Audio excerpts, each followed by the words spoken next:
Hello and welcome to UPSC Gyan friends. तो आज हम डिस्कस करेंगे बीपीएससी 65th का जो मेंस का पेपर हो रहा है उसका जीएस का फर्स्ट पेपर हम डिस्कस करेंगे। इसके बारे में पेपर कैसा था, और अगर आप सबको पता नहीं है तो मैं बता देता हूँ कि इस पेपर में हिस्ट्री के सवाल, आईआर के सवाल plus current affairs, national international जो भी होते हैं, और प्लस स्टैटिक का पोर्शन इसमें रहता है।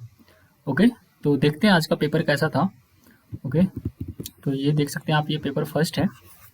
ओके, और मैक्सिमम जो मार्क्स होते हैं पेपर के वो 300 होते हैं, 3 आवर्स अलाउड होते हैं आपके पास। और इसके कुछ इंस्ट्रक्शंस अगर आप फ्रेशर्स हैं तो आपको जानने चाहिए। टोटल इसमें 8 क्वेश्चंस आपको बनाने होते हैं, सेलेक्ट करने होते हैं, और 3 ग्रुप्स होते हैं, 1, 2 एंड 3। ठीक है, और इसमें नियम ये है कि हर एक सेक्शन से आपको दो क्वेश्चन बनाने होते हैं, थ्री क्वेश्चन, सेक्शन 1 से 3, सेक्शन 2 से 3 और सेक्शन 3 से 2 क्वेश्चन आपको करने रहेंगे। तो ये इसका रूल है बेसिकली। अब यहाँ पे देख सकते हैं, selecting 3 etch from section 1 and 2 from section 3। तो ठीक है, और यहाँ पे और कुछ इंस्ट्रक्शंस है तो आप इसे पढ़ सकते हैं। और आपको ये पीडीएफ चाहिए तो आप हमारे टेलीग्राम ग्रुप को ज्वाइन करके वहाँ से आप इसका पीडीएफ डाउनलोड कर सकते हैं, जिसका लिंक आपको डिस्क्रिप्शन में मिल जाएगा। ओके, तो और यहाँ पे ये हिंदी में इसके हैं। और इसमें देखिए, इसमें ये कहा गया कि अगर किसी के लैंग्वेज में अगर कोई डिस्क्रिपेंसी है तो इंग्लिश का जो लैंग्वेज है वो प्रिवेल करेगा, यानी कि जो इंग्लिश का भाषा होगा उसको प्रमाणिक माना जाएगा, हिंदी का नहीं। ओके, तो सबसे पहला क्वेश्चन देखिए, सेक्शन 1 का जो सबसे पहला सवाल है ये मॉडर्न हिस्ट्री का है। और सवाल काफ़ी मॉडरेट है, बहुत टफ भी नहीं है, और इजी कह सकते हैं इस सवाल को, बहुत ज़्यादा हार्ड भी नहीं है, बहुत ज़्यादा इजी। लेकिन अगर आपको सवाल आते रहेंगे, अगर आता होगा तो उस सवाल के उत्तर इजी होते हैं देना। ठीक है, तो देखिए पहला सवाल ये है कि what were the causes of revolt of 1857। दूसरा पार्ट इसमें है what effect did it have on Bihar, यानी कि 1857 के क्रांति जो थे उनके कारण कौन कौन से थे। तो ये अगर आप मॉडर्न हिस्ट्री वैसे भी पढ़ेंगे तो वहाँ से इसके सवाल कारण क्या थे तो आप लिख पाएंगे आराम से, कोई दिक्कत नहीं है। प्रभाव ये भारत पे नहीं पूछ रहा है, ये पूछ रहा है बिहार में, यानी कि बिहार में इसका इम्पैक्ट क्या था। 1857 की क्रांति कैसे कैसे बिहार में कहाँ से ये इसका रिवॉल्यूशन, और यहाँ पे जो इसका इम्पैक्ट कहाँ से स्टार्ट हुआ, तो आपको ये बताना पड़ेगा कि बिहार में। तो सबसे पहले आपको इसके कारण बताने होंगे। तो कारण अगर आपसे सिर्फ पूछा जा रहा है तो थोड़ा सा आप इसमें इसका बैकग्राउंड बताते।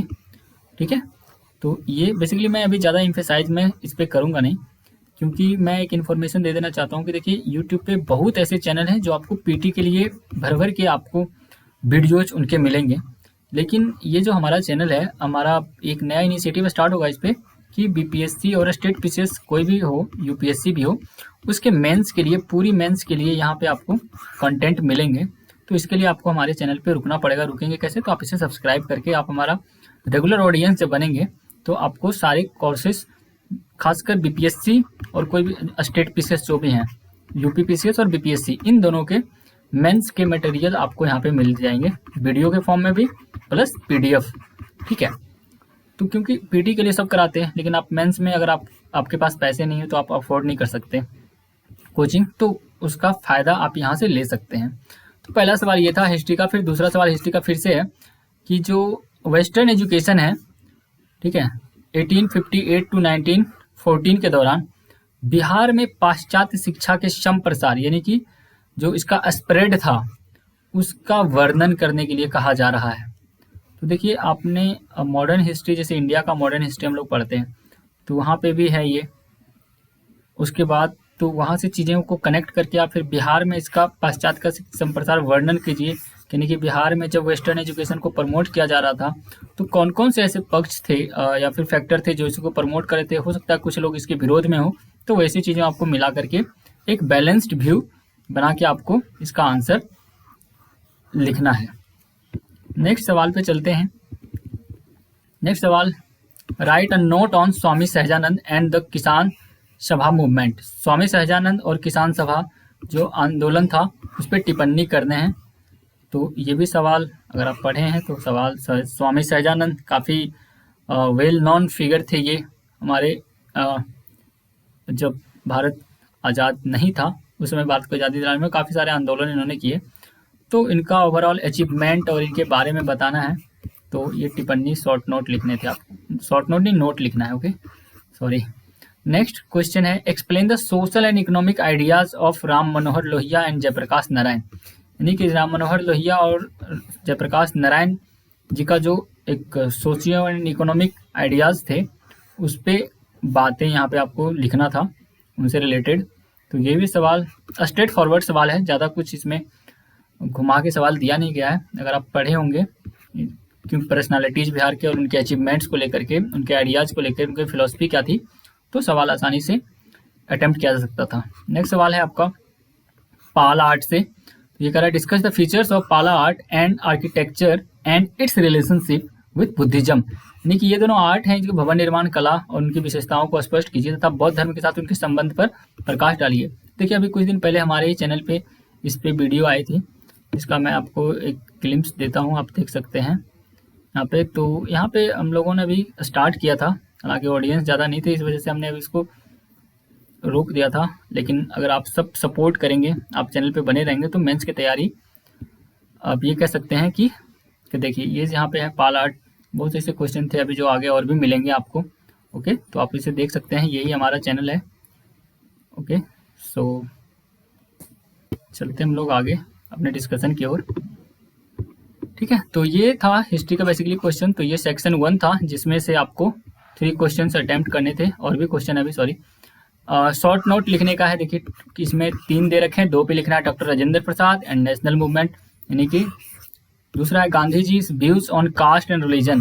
गांधी जी का जो विचार था कास्ट पे, जाति और धर्म पे, वो कैसा था, तो उसको लिखना है। दलित मूवमेंट इन बिहार, तो इसमें से आपको 2 ही लिखने थे, 3 में से 2 को चूज करके आप लिखेंगे।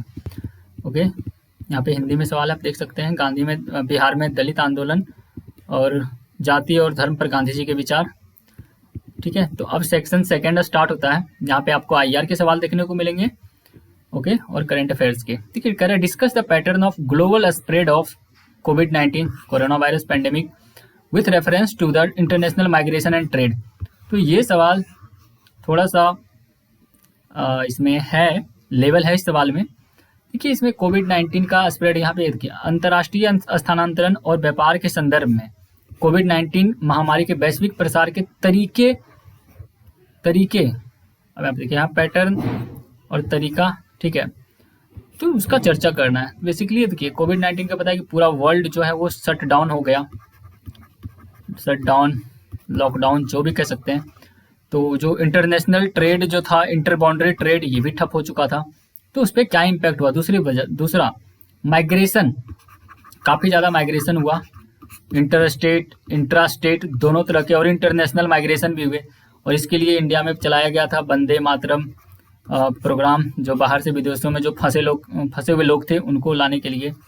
और ट्रेड तो बिल्कुल इंटरनेशनल बाउंड्री बंद हो चुकी थी, तो गुड्स का एक्सपोर्ट और इम्पोर्ट बंद हो चुका था। तो इसमें इस प्रकार की, देखिए अगर आप कंटिन्यू न्यूज़पेपर फॉलो करते होंगे, द हिंदू में हमेशा इस पर बहुत सारे आर्टिकल आए थे, इस पर इंडियन एक्सप्रेस में आए थे, और भी हिंदी अखबारों में आए होंगे।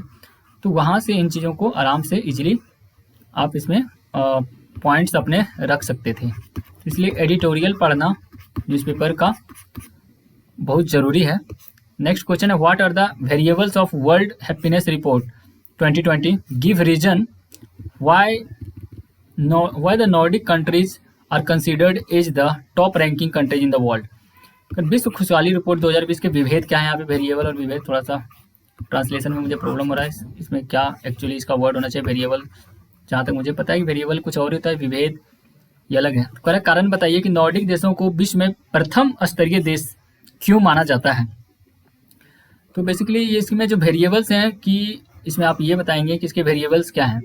वर्ल्ड हैप्पीनेस रिपोर्ट जब निकालते थे इसमें कौन कौन से इसके पैरामीटर्स यूज किए जाते हैं, क्या किन किन चीज़ों को इसमें वेटेज दिया जाता है, देखा जाता है।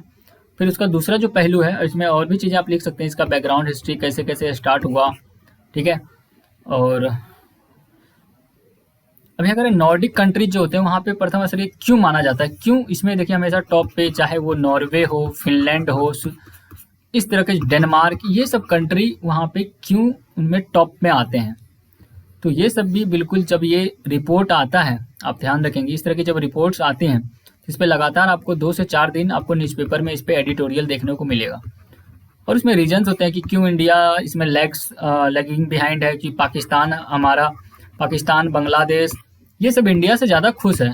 तो उसमें कुछ फैक्टर्स होते हैं, तो उसको ध्यान रखना है। नॉर्डिक कंट्री, ये सब क्यों कंट्री छोटे हैं, रिच कंट्री हैं, यहाँ पे लिटरेसी काफ़ी ज़्यादा है, ट्रेड एंड कॉमर्स काफ़ी स्मूथली ज़्यादा अच्छा होता है, वहाँ पे ग्लिचेज कम है। तो ये सब फैक्टर होते हैं। तो इसमें आप जब एडिटोरियल पढ़ेंगे तो डिटेल में आपको बहुत सारे फैक्टर पता चलेगा कि इसका बेसिकली रीजन होता क्या है। ओके, नेक्स्ट क्वेश्चन है एग्जामाइन द, ये क्योंकि काफ़ी बर्निंग इशू था और आ भी गया, बुश फायर। ठीक है, Amazon burn and Bush fire in Australia. ठीक है, तो इस सब चीज़ें जो हुई थी, इसका impact on local ecological and global atmosphere conditions. देखिए ये तो अमेजन जो है इसको लंग्स ऑफ वर्ल्ड कहा जाता है, विश्व का फेफड़ा कहा जाता है इसको, क्योंकि 60% से ज़्यादा जो ऑक्सीजन होता है यहाँ से रिलीज होते हैं।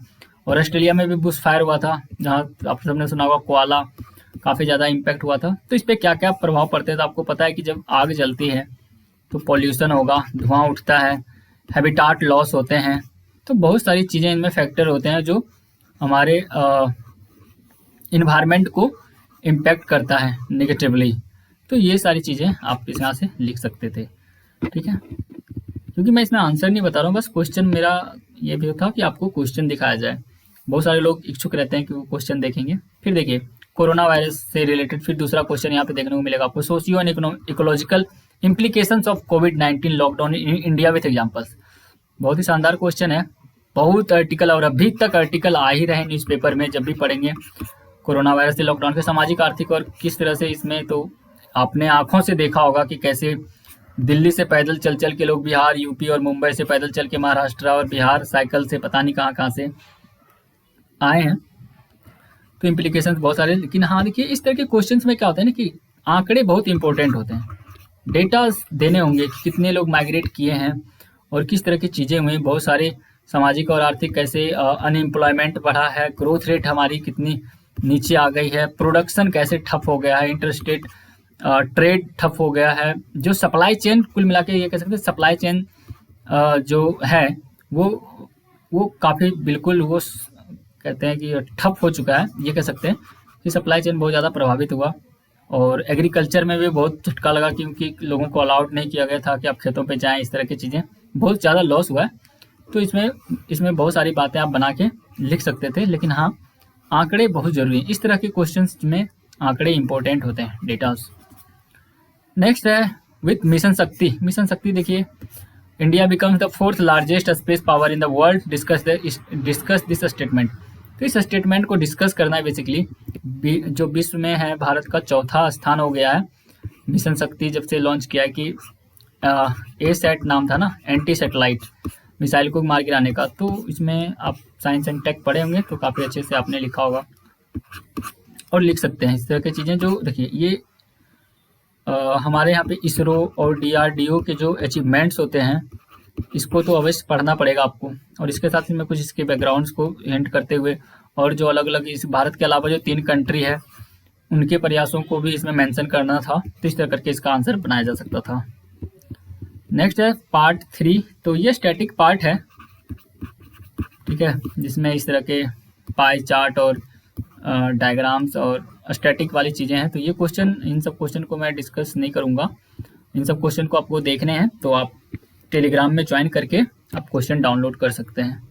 Okay, so thank you very much.